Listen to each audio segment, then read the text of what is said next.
queria então que você abrisse sua Bíblia. 1 João capítulo 2 é o texto que vamos ler.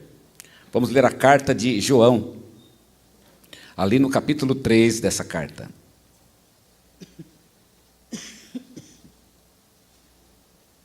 A gente está falando esse mês, e o nosso tema deste mês é tempo de servir com um coração purificado. A nossa igreja trabalha com um tema por mês. E nós estamos no mês de julho, e no mês de julho a gente está destacando o tema do coração purificado. E a gente resolveu falar sobre o coração purificado, afinal esse é o tema, não é? E como purificar o coração? Tem uma pergunta lá que o salmista faz, num dos salmos, o Salmo 119. Como é que o jovem vai purificar o seu caminho? E a gente poderia até estender e fazer essa pergunta para qualquer idade. Como qualquer pessoa de qualquer idade poderia purificar o seu coração? E a gente podia responder, né, como o salmista, né? Lembra o que o salmista responde ou não? Ele vai purificar o seu caminho, observando conforme a tua palavra, ou conforme o mandamento do Senhor. Mas João nos dá uma ideia um pouco mais prática a respeito de como purificar o coração. E ele faz isso nos primeiros versículos de sua carta. João escreveu 3 cartas, uma carta um pouquinho maior, com 5 capítulos, e 2 cartas bem pequenas, 2 bilhetes, podemos dizer assim, com um capítulo cada uma. Nós lemos na semana passada a primeira carta, e nós vimos 3 coisas que João fala para purificar o nosso coração, e hoje eu quero falar sobre uma delas. Na semana passada a gente viu rapidamente quais eram as 3, mas hoje eu quero destacar apenas uma. E o texto que nós lemos na semana passada foi o capítulo 1, versículo 5 até o 2:2. Hoje, como nós vamos falar só sobre uma delas, a gente vai ler o 2, versos 1 e 2.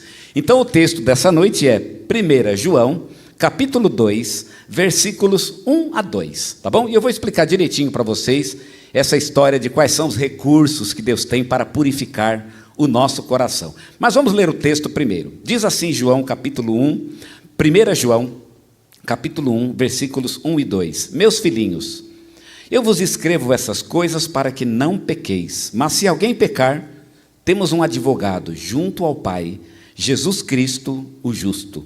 Ele é a propiciação pelos nossos pecados, e não somente pelos nossos, mas também pelos de todo o mundo. Amém? Vamos orar mais uma vez? Obrigado, Deus. Obrigado por tudo que aconteceu até este momento. E continua falando conosco também, através da Tua palavra. É o que pedimos no nome do Senhor Jesus. Amém.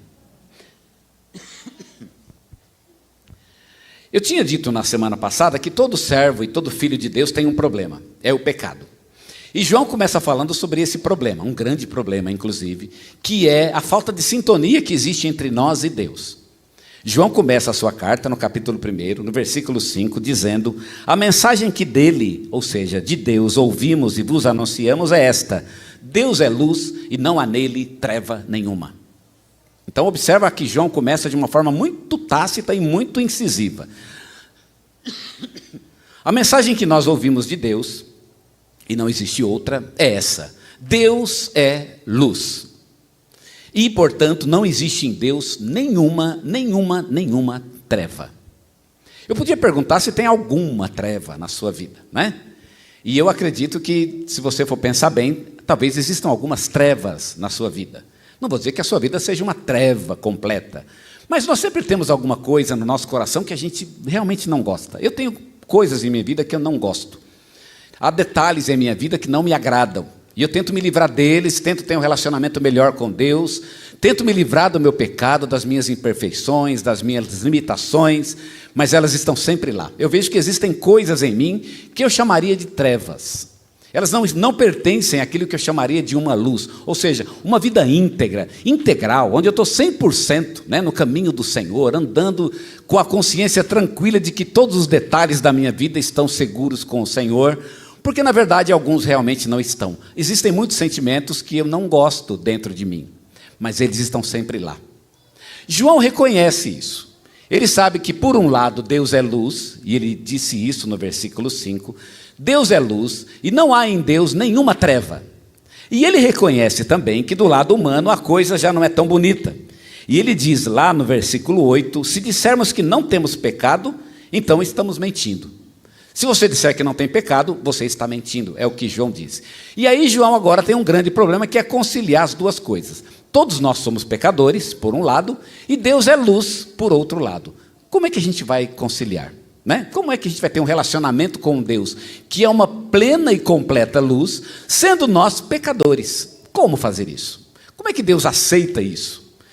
Como nós podemos conviver com isso, com o fato de que o pecado está em nossas vidas, de que o pecado habita em nossas vidas, e de vez em quando ele aparece e nos incomoda e nos faz cair? Bem, João ele tem 3 soluções para resolver esse problema, e na semana passada, quem estava aqui viu que nós falamos das 3 bem rapidamente, e a nossa mensagem, na verdade, foi uma síntese dessas 3. O primeiro recurso de Deus para resolver esse problema, João vai dizer, é o andar na luz, ou seja, a comunhão. Andar na luz significa andar em comunhão. Então, quando você está em comunhão, lembram-se, na semana passada nós falamos disso, viver em comunhão na igreja é uma maneira de resolver esse problema. Por quê? Quando você anda em comunhão, você está junto com os seus irmãos. Você pode falar de sua vida, ouvir a vida do seu irmão, né? O que está acontecendo com ele. Você pode orar por ele pode orar por você, e aí você vive uma espécie de verdade, uma verdade grupal. Se eu tenho um problema, um defeito, vamos imaginar, eu sou mentiroso. Eu cheguei, pessoal, olha, eu vou confessar para vocês, na verdade eu sou mentiroso, orem por mim. Então vejam, eu já coloquei uma verdade, eu posso ser mentiroso, mas no momento em que eu falei que eu sou mentiroso, eu já estou falando uma verdade, mas não é uma bênção? É o mentiroso falando a sua primeira verdade. Eu sou um mentiroso. Vocês veem como a comunhão nos ajuda? Porque quando andamos juntos, nós nos curamos mutuamente, porque falamos a verdade sobre nós. E temos pessoas que nos abraçam, né? Nos aconchegamos a elas, e recebemos delas a compreensão, a oração. Tudo isso vem da comunhão. O segundo recurso que João, e nós talvez ainda falemos sobre a comunhão. O segundo recurso que João coloca é a confissão. Ele falou sobre a comunhão nos versículos 5 e 6, e depois ele fala sobre a confissão nos versículos 9, 8 em diante, 8 até o final do capítulo, e ele vai mostrar que a confissão é um recurso de Deus. Então você peca, você confessa. Você não pode esconder, não, Deus é luz, eu vou deixar o meu pecado de lado para não incomodar a luz de Deus. Não, você chega diante de Deus e você confessa o pecado. Diz que pecou e diz qual foi o pecado. Esse é um recurso de Deus para nos ajudar a caminhar, a andar com Ele em meio à escuridão que é a nossa vida na presença do Senhor. Nós ainda vamos falar sobre a confissão, mas hoje eu quero falar sobre o terceiro recurso. Então o primeiro foi a comunhão, o segundo foi a confissão, e o terceiro é o trabalho do advogado. O trabalho do advogado, e eu quis começar com esse, porque João ele começa mostrando no capítulo 2, que se a comunhão e a confissão falharem, então nós temos um advogado. É como se ele dissesse assim, olha, nós temos 3 recursos. Vocês têm 2 que são muito bons, e que são maravilhosos, e que estão disponíveis a vocês. Agora, se os 2 falharem, nós temos um terceiro que não falha. E o terceiro não falha exatamente porque ele é o trabalho do advogado. Vamos falar sobre o trabalho do advogado hoje e entender qual é o papel do advogado em nossas vidas. Eu quero falar sobre ele, primeiramente quem ele é, e em segundo lugar, qual é o trabalho dele na purificação de nossas vidas, de nossos corações e de nossos pecados. Primeiro eu quero apresentar o advogado a vocês. Quem é o advogado? João fala sobre o advogado no capítulo 2, versículos 1 e 2, e ele diz qual é o nome do advogado. É como se ele entregasse aqui o cartão de visitas do advogado. Quem é o advogado? João ele vai dizer que o advogado é Jesus Cristo. Meus filhinhos, essas coisas vos escrevo para que não pequeis, mas se alguém pecar, temos um advogado junto ao Pai, Jesus Cristo, o justo. Então nós sabemos quem é o advogado. O advogado é Jesus. É Ele quem trabalha na purificação dos nossos corações. Nós sabemos qual é a relação que o advogado tem com o juiz. Aqui tem uma espécie de uma maracutaia entre o advogado e o juiz, né? E é uma maracutaia santa, porque ela é isso que vai resolver o nosso problema. Se não tivesse essa maracutaia, teria um grande problema para nós. Mas graças a Deus que existe aqui uma relação entre o juiz e o advogado. O advogado, ele é filho do juiz. Já pensou você comparecer junto com um advogado, e quando você está lá na frente do juiz, né, junto com o seu advogado, juiz, você percebe que o advogado, ele é filho do juiz. E aí, filho, como é que está? Lavou o carro? Lá lavei, pai, está na garagem lá, né? E a mãe fez a sopa. Fez, pai, vai mais cedo, que ela falou para o senhor chegar mais cedo hoje para comer a sopa. Aí você, opa, eu estou em casa aqui, não é? Você já até vai entrar na conversa, né? E se quiser me convidar também, lá estou eu, não é? Vamos comer essa sopa, né? Não é legal você saber que o advogado tem uma relação com o juiz. O advogado, ele é filho do juiz. Ele é filho de Deus. E a terceira coisa que sabemos sobre esse advogado é que ele tem capacidade de advogar o nosso pecado. O texto diz que ele é justo. Aqui é a ideia de que ele é amigo do juiz, e mais do que um amigo, né? Mais do que um conhecido, ele é um filho do juiz, mas isso não torna ele injusto, de forma alguma. Pelo contrário, ele é tão justo quanto Deus. Ele é justo. O texto diz que ele perdoa nossos pecados exatamente porque ele é fiel e ele é justo. Então o advogado, ele conhece a justiça, ele sabe o que fazer. É o campo dele. E, portanto, ele é justo o suficiente e é justo para advogar o nosso pecado. Qual é o trabalho do advogado? Como esse advogado opera? O versículo 2 vai mostrar qual é o trabalho e qual é o papel dele na purificação de nossos pecados, dizendo o seguinte: ele é a propiciação pelos nossos pecados, e não somente pelos nossos, mas também pelos pecados de todo o mundo. E aqui uma palavra bastante estranha: ele é a propiciação pelos nossos pecados. O que será que significa a propiciação pelos nossos pecados? A palavra propiciação, ela é uma palavra extraída do Antigo Testamento, daquele ambiente do tabernáculo. Quem já leu o Antigo Testamento sabe que o povo de Israel fez um tabernáculo, uma tenda, que eram 2 pavimentos de 30 metros quadrados cada um. Eram pavimentos quadrados, e haviam então 2. O primeiro pavimento, ele era um pavimento, ele tinha vários objetos, né? E entre esses objetos havia também uma arca, que ficava no segundo pavimento, que era dividido por uma cortina. O sacerdote entrava então nesse segundo pavimento, e havia uma arca, e aquela arca era uma espécie de uma caixa forrada de ouro. Dentro daquela caixa haviam alguns objetos, uma cópia da lei, o cajado que Arão usou enquanto ele era vivo, e outros objetos, uma porçãozinha do maná que caía do deserto. Haviam objetos sagrados dentro daquela caixa, e entre esses objetos então eles eram cobertos por uma tampa. E essa tampa se chamava propiciatório. Propiciatório. O propiciatório, ele é a tampa da arca. Não sei quem assistiu o filme do Indiana Jones, talvez você nunca tenha lido esse texto, mas você assistiu o filme lá, Os Caçadores da Arca Perdida, e você tinha uma tampa. E a tampa é bastante fiel ao que o texto diz que era. Por que a tampa chamava propiciatório? A palavra propiciar significa pagar, significa eliminar uma culpa, significa cancelar uma culpa. O propiciatório é o lugar onde a culpa é cancelada. O que acontecia naquela arca? Uma vez por ano o sacerdote entrava e ele então aspergia sangue no propiciatório, ou seja, na tampa da arca. E quando ele aspergia sangue naquela arca, na tampa daquela arca, naquele momento o pecado ele era purificado, o pecado da nação era perdoado. Quando o texto diz que o advogado, Jesus, é a propiciação pelos nossos pecados, ele está dizendo que o trabalho de Jesus é exatamente esse: purificar os nossos pecados. Diante de Jesus e no corpo dele, que morreu na cruz por nós, os nossos pecados foram todos cancelados. A nossa culpa foi cancelada em Cristo. E Cristo, portanto, pagou a nossa dívida, fazendo com que fôssemos perdoados e, portanto, tivéssemos a oportunidade de estar na presença de Deus, agora então como filhos de Deus. Então eu quero dar um pequeno resumo aqui do trabalho do advogado. O que ele faz exatamente? Qual é a lógica de João para a gente entender o trabalho do advogado? Como o advogado, ele cancela nossas culpas diante de Deus. Primeiro, para entender o trabalho do advogado, eu tenho que entender que o advogado conhece Deus. O advogado conhece a Deus. Diz o texto no capítulo 2, versículo 1.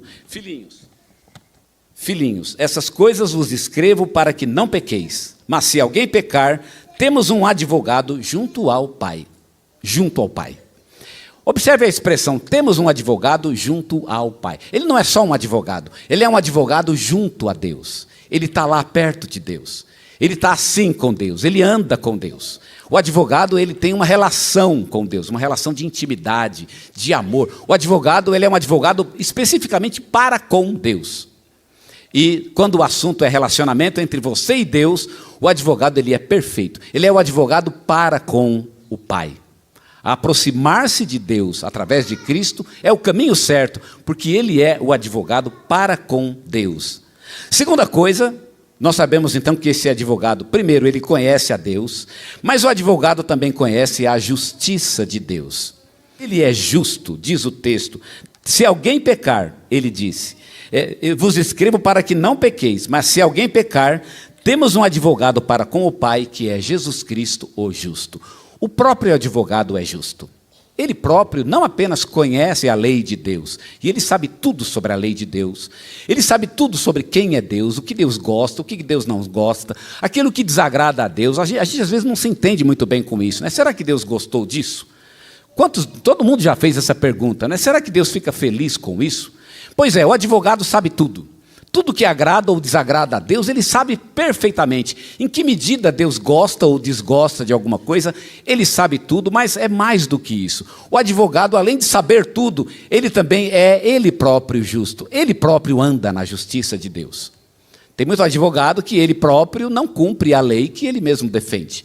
Na frente do juiz e ao lado do seu cliente, ele defende o cliente, por exemplo, de roubar, mas ele tem a sua falcatrua. Isso pode acontecer, né? Naquele caso, diante daquele juiz, não é ele que está sendo julgado, é uma outra pessoa, então tudo bem. Ele faz, por exemplo, reconciliações, né? Mas ele mesmo pode estar divorciando de sua esposa, por exemplo. O advogado, ele não necessariamente ele é uma pessoa justa em si mesmo. Não é o caso de Jesus. Jesus é ele próprio justo. O próprio Jesus cumpre a justiça de Deus. O próprio Jesus é ele justo. Ele anda na justiça de Deus. Ele não só sabe o que Deus gosta, mas ele vive o que Deus gosta. Tudo que Jesus faz, Deus gosta. E ele não sai uma linha, ele não desvia 1 centímetro da vontade de Deus. Ele não se desvia em momento algum daquilo que agrada a Deus, daquilo que é de Deus. Ele anda perfeitamente no caminho de Deus e por isso ele é justo. Ele próprio está em perfeita sintonia com o caráter perfeito e justo de Deus. Em terceiro lugar, o advogado paga do bolso a multa pelo pecado, e o texto diz no verso 2, ele é a propiciação. O texto podia dizer que o advogado tem a propiciação. Se o advogado tem a propiciação, significa que na hora que você está sendo julgado, e o juiz dá a sentença, então ele tira do bolso. Quanto ele deve? Eu vou pagar. Não, ele não tira do bolso. O texto diz, ele é a propiciação, ou seja, ele é o próprio pagamento. O pagamento sou eu. Porque foi ele que se ofereceu. Ele deu sua vida por nós. E ele se oferece por nós. Ele se dá por nós. O advogado é ele próprio o pagamento pela nossa culpa. Quando ele morre na cruz por nós, a nossa culpa morre porque é exatamente ele que está levando em si a nossa própria culpa. Nós podemos comparecer diante de Deus e podemos comparecer de cabeça erguida porque a nossa culpa foi lavada no próprio corpo de Jesus Cristo. Ele é em si mesmo o pagamento da culpa do pecado de todos nós. Ele é a propiciação, a oferta pelo nosso pecado. E por fim, o advogado é rico o suficiente para pagar a culpa de todo o mundo, diz o texto. O texto termina aqui dizendo, no final do verso 2, não somente pelos nossos pecados, mas também pelos pecados de todo o mundo. Já pensaram na riqueza de um advogado que tem condições de pagar a culpa pelos pecados de todo o mundo? Não há um pecado que o advogado não possa pagar a culpa. Não há uma culpa que o advogado não possa pagar diante de Deus. Ele é rico o suficiente para fazer isso. Nós podemos nos aproximar de Deus juntamente com Ele, sabendo que Ele é suficiente para resolver todas as nossas dificuldades, todos os nossos problemas com o pecado diante de Deus. E olha que riqueza, Ele pode fazer isso não apenas por mim, mas Ele pode fazer isso por todos. Isso é uma coisa que deveria nos consolar. Quando nós vamos a Deus e arrependidos, né, e colocamos diante de Deus nossas imperfeições e nossas falhas, nós nos perguntamos, será que Deus pode me perdoar? E aí João disse, meu querido, Deus ele pode perdoar os pecados de todo o mundo. O que você acha que é o seu pecado, diante da carga de pecado de todo mundo? Tudo isso está nas costas dele. Você acha que alguém que pode perdoar os pecados de todo mundo não pode perdoar o seu pecado? A gente às vezes fica fazendo uma certa análise, né? Será que o meu pecado é mais grave do que o pecado dos outros? Talvez pessoas tenham cometido pecados piores do que o meu. E agora? Será que Deus perdoou delas? Será que também não pode perdoar o meu? Irmãos, Jesus pode perdoar o nosso pecado. Ele é rico e Ele tem condições de pagar em si mesmo, com a sua própria santidade. E a riqueza de Deus, a riqueza de Jesus é a sua santidade, é a sua glória, é o seu poder para perdoar e purificar os pecados de todos nós e de cada um de nós. E qual é o pecado que Ele não perdoa? Não há um pecado. Porque se houvesse um pecado que o Senhor Jesus não pode perdoar, então você teria um pecado maior do que a graça. Até a blasfêmia contra o Espírito Santo, né? Quando Jesus disse que esse é o pecado imperdoável, Jesus ressaltou que ele só é imperdoável, certamente, se a pessoa não pede perdão. Porque há certos pecados que o Senhor perdoa, até mesmo se você não pede perdão. Você sabe disso, né? Você não pediu perdão, mas Deus perdoa. Já pensou se Deus só perdoasse os pecados que você pediu perdão? Você começa a fazer uma análise do seu, mas o que eu fiz hoje de errado, né? Eu gritei com a esposa, eu briguei porque furou a gema, gritei com meu pai, gritei com meu filho, gritei com a minha mãe. Você começa a anotar, né? E aí você põe lá e Senhor, me perdoa esse. E Deus, mas peraí, e aquele outro lá? Já pensou se Deus só perdoasse o que você pede perdão?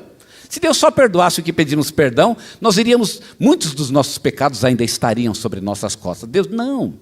Os seus pecados são perdoados em Cristo. Aliás, Jesus fala que antes mesmo da gente pedir, o Senhor já sabia que nós tínhamos pecado. Ele sabe antecipadamente.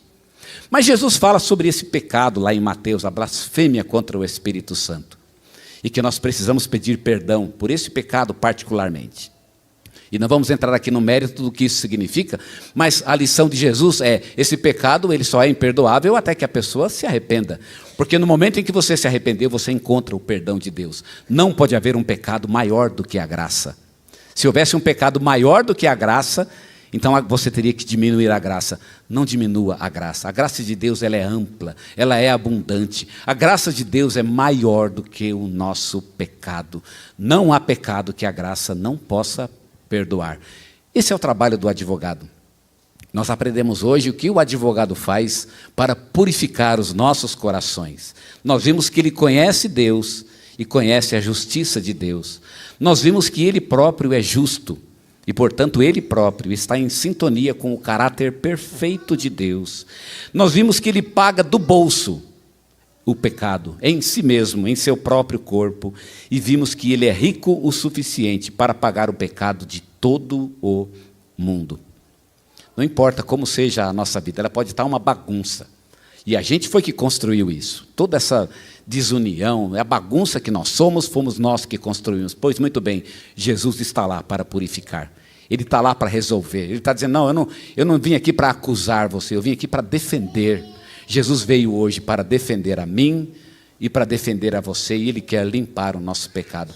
Então vamos abaixar a cabeça, vamos orar neste momento. E vamos pedir ao advogado que faça o seu trabalho em nossas vidas. Se nós precisamos de purificação, a purificação que precisamos é a de Jesus Cristo em nós. Se precisamos do trabalho do advogado, então é porque o pecado, e nós já descobrimos, o pecado realmente é um grande problema em nossas vidas. Ele precisa encontrar a remissão em Cristo, o perdão em Cristo. E é isso que purifica, é isso que nos livra da culpa. Eu não sei qual foi a bagunça que você arrumou na sua vida. Eu não sei qual foi a confusão na qual você se meteu e que hoje você está envolvido nela. E você não sabe o que fazer para resolver isso, pois muito bem, o advogado está aqui para resolver a confusão que o pecado trouxe para a tua vida. E ele não chegou aqui, não foi para te acusar, não foi para jogar no teu rosto, não foi para dizer que você realmente está errado, que você devia ter feito outra coisa, que você foi um idiota, que você foi errado. Não, ele vem com amor, e ele vem com ternura, e ele abraça, e ele chama você de filho, e ele quer conversar contigo. E a conversa dele é a purificação do seu coração. Ele está dizendo, filho, vamos purificar o coração. Vamos renovar a mente. Vamos renovar os caminhos da sua vida. Vamos fazer isso convergir para Deus.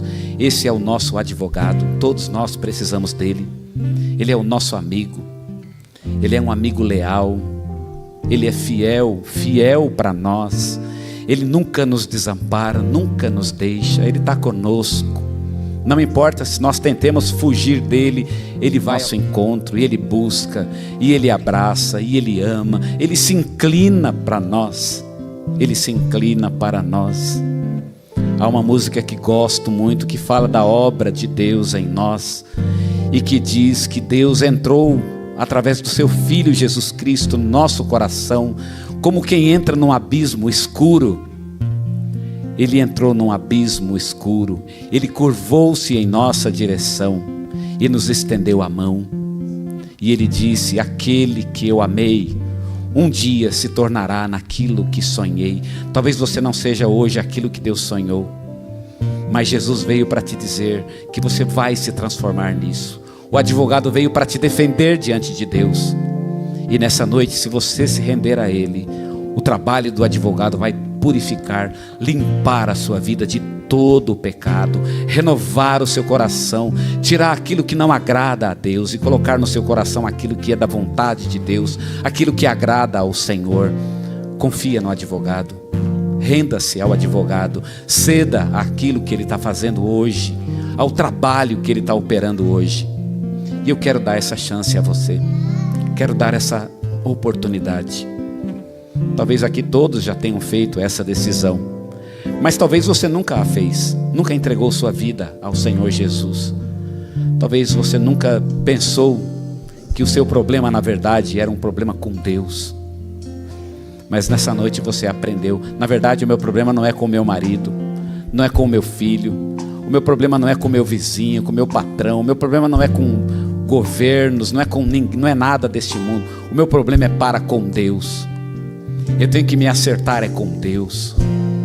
É de lá que vem todos os meus problemas, e é de lá que vem a solução, e Deus está enviando a solução. A solução se chama Jesus Cristo.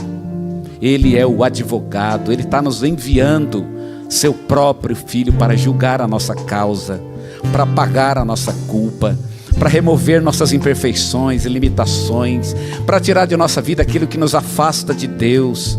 E nós podemos nessa noite clamar ao advogado e dizer: ó advogado, sim, advoga a minha causa junto ao Pai.